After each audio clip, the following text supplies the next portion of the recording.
Yemen के हुक्मरान अब्रहा अल अशरम का नाम तो तूने सुना होगा भाई। यही वो शख्स था जिसका किस्सा सूरह अल फील में बयान हुआ है। ये वाकया रसूल अल्लाह के पैदा होने से कुछ साल पहले का है, जब अरब में अभी नबी की पैगंबरी जाहिर नहीं हुई थी। अब्रहा असल में हबशा के हुक्मरान नजाशी का गवर्नर था। उसका मकसद था लोगों को काबा से हटाकर येमेन की तरफ खींचना। उसने अपनी राजधानी सना में एक अजीम और खूबसूरत गिरजा बनवाया जिसे कुलैस कहते थे। ये गिरजा इतना बुलंद और जीनत से भरा था कि अब्रहा ने ऐलान किया, लोग अब मक्का के काबा की तरफ न जाएं, बल्कि मेरे इस कुलैस में हज करें। मगर भाई, कुरैश के लिए तो काबा अल्लाह का घर था, हजरत इब्राहिम और हजरत इस्माइल का बनाया हुआ। जब उन्होंने ये खबर सुनी कि अब्रहा लोगों को अल्लाह के घर से हटा रहा है, तो उनके अंदर गुस्सा भर गया।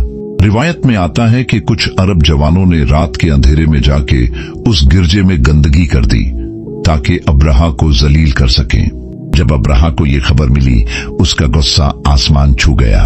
उसने कहा, मैं उनके काबा को मिटाकर रहूंगा। फिर उसने हाथी फैल पर मुश्तमिल एक बड़ी लश्कर तैयार की। कहा जाता है 60,000 फौजियों का लश्कर था और उनके साथ 13 या 14 अजीम हाथी भी थे। उनका सबसे बड़ा हाथी महमूद था। अब्रहा का इरादा था कि काबा को गिराकर अरब के लोगों का किबला बदल दे। जब ये लश्कर मक्का के करीब पहुंचा, तो अब्रहा ने कुरैश के सरदारों के कबीले की कुछ ऊंट भी जब्त कर लिए। ये ऊंट अब्दुल मुत्तलिब के थे, जो रसूल के दादा थे। जब अब्दुल मुत्तलिब अब्रहा से मिलने गए, तो अब्रहा ने समझा कि वो काबा के लिए दरख्वास्त करने आए हैं।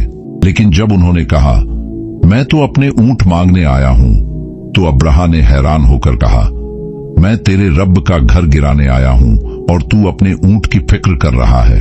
अब्दुल मुत्तलिब ने जवाब दिया, मैं अपने ऊंट का मालिक हूं और उस घर का रब उसका खुद हाफिज है।